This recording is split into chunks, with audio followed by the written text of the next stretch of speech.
Konflik antara pasukan militer Rusia dengan Ukraina hingga Jumat 18 November 2022 terhitung telah berlangsung 268 hari lamanya.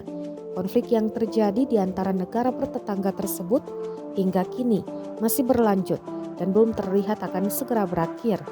Pasukan Rusia dibantu militan Republik DPR dan LPR terus menggempur posisi militan Ukraina, seperti rekaman yang ramai beredar di Telegram pada Jumat 18 November 2022. Dalam keterangan unggahan disebutkan Brigade Pengawal ke-100 dari NMDPR menyerbu kolam yang terkenal benteng nasionalis angkatan bersenjata Ukraina di depan Nevelskoye. Tampak puluhan artileri diluncurkan, ledakan dan kepulan asap tebal terekam kamera drone militan DPR.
Rusia melaporkan secara total 333 pesawat Ukraina, 177 helikopter, 2.520 kendaraan udara tak berawak, 388 sistem rudal anti pesawat dieliminir sejak awal operasi khusus.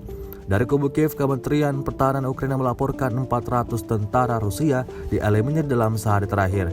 Total 83.110 prajurit Federasi Rusia meninggal sejak awal konflik hingga hari ke-268.